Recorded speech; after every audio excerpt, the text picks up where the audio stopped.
It's nearly impossible for any film these days to be 100% truly original. Movies have been made for so long that just about everything is influenced by some kind of pre-existing work. Sometimes, directors can't help but show their love for other projects, and they make their tastes very well known to the audience. You may not notice it at first, but some of the most popular scenes in your favorite films strongly resemble, or rip off if you will, sequences that made their way to the big screen much earlier. Here are 10 famous movie scenes that were stolen from other movies.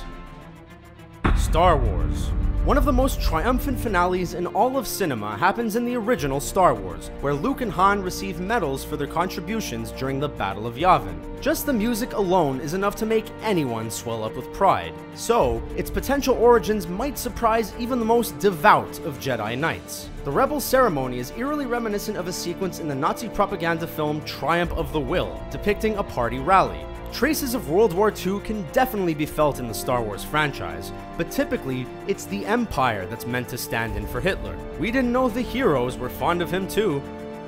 The Lord of the Rings, The Two Towers. Sam and Frodo's journey through Middle-earth is exceptionally dangerous, even when they find a guide in the form of Gollum. The creature brings the hobbits to the Black Gate of Mordor so Frodo can complete his quest, but Sauron's army is there on the scene, making things difficult. The trio of heroes is forced to hide and peer over a ledge, and this sequence calls to mind a similar scene from another fantasy classic. The Wizard of Oz features a moment where characters are right outside the Wicked Witch's castle, trying to stay out of the villain's sight. It wouldn't be a shock if Jackson was a fan of Oz, seeing that the film has long been a favorite. Boogie Nights. P.T. Anderson's Boogie Nights is essentially the adult film version of Martin Scorsese's Goodfellas, and that influence was readily apparent from the opening moments. Anderson begins his movie with a sweeping one-take tracking shot of a club, introducing viewers to all the principal characters from the ensemble. It's an impressive sequence, and it has traces of Goodfellas' famous Copacabana tracking shot that left a huge impression on viewers. There, Henry Hill used his standing in the mob to take a shortcut through the restaurant to get a table, greeting various employees along the way. Anderson may not have blatantly ripped off Scorsese, but the inspiration is apparent. 5 months of peace is just what I want. The Shining. In horror films, few moments are as iconic as Jack Nicholson's terrifying Here's Johnny sequence, where the actor takes an axe to a bathroom door so he can try to attack his wife and kid. Here's Johnny! It's become so ingrained in the pop culture zeitgeist that it's almost impossible to imagine anyone else doing it first. But Stanley Kubrick may have taken some pointers from the silent Swedish horror film The Phantom Carriage, which features a scene that's nearly identical to the one shown in The Shining, including the same setup and weapon of choice. Kubrick altered this scene from the novel, so we may know his source now. Pulp Fiction. Quentin Tarantino famously, or infamously depending on your point of view, wears his influences on his sleeves. He unapologetically borrows from his favorite films, putting his own spin on certain scenes. In Pulp Fiction, he looked to Alfred Hitchcock for one of the more tense moments. While Butch is on the run, he coincidentally sees Marcellus Wallace, who he had double-crossed, crossing the street. It's heavily designed after a bit in Psycho, where Marion Crane pulls to a crosswalk and notices her boss on the road. The key difference is that Bush ran Marcellus over, while Marion just slowly drove away. Raiders of the Lost Ark.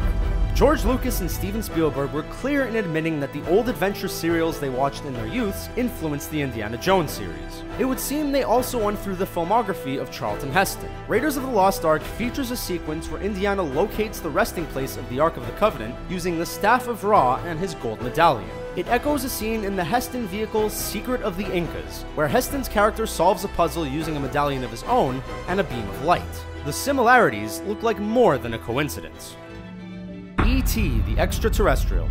Ask anyone to provide an example of pure movie magic, and the bikes flying in E.T. will be commonly cited. Few scenes have become so clearly synonymous with the awe and wonder of cinema, and the imagery even served as the basis for Spielberg's production company logo. One of the director's favorite films is Miracle in Milan, and he paid homage to that work with the flying bit in E.T. Milan includes a sequence where the main characters are cornered by authorities and make a grand escape by flying on broomsticks. Audiences in 1951 were probably just as taken with this as 1982 viewers were when E.T. took flight. The Untouchables. Director Brian De Palma has more than a few great crime dramas to his name, and one of his best-known offerings is The Untouchables. The film is famous for the shootout in Union Station. which featured the now famous image of a baby carriage rolling down the steps amidst the chaos. In all likelihood, De Palma modeled this sequence after a similar scene in the silent film Battleship Potemkin, which showcased a carriage falling down the Odessa steps as gunshots were going off. The one from the Untouchables has obviously become the more iconic, but De Palma might have been trying to give more recognition to a silent era classic. Kill Bill Volume 1. Quentin Tarantino has a fondness for kung fu and old school karate movies, and they are among the many he makes reference to in his own filmography. Those curious to see how that genre influenced him can take a look at Kill Bill, most notably the bride's fight against the Crazy 88s. In it, the bride is surrounded by swarms of enemies looking for the opportune moment to kill her. It's very similar to a sequence from Fists of Fury, which features Bruce Lee's character in a nearly identical situation. Cinephiles easily made the comparison, and if the reaction to Kill Bill is any indication, they enjoyed this bit of homage.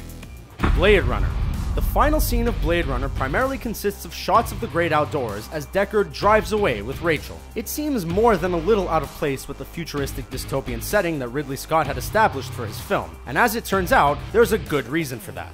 After wrapping, Scott's producers wanted wilderness shots, but inclement weather and time constraints prevented Scott from getting them. He called Stanley Kubrick and asked if he could take some footage from the opening of The Shining. It's not all the same, but it's very close due to being from the same area. Did you enjoy this video? What are some of your favorite movie scenes that were stolen from other movies? Let us know in the comments section below. Don't forget to subscribe to the Screen Rant YouTube channel to see more great videos like this one. Thanks for watching.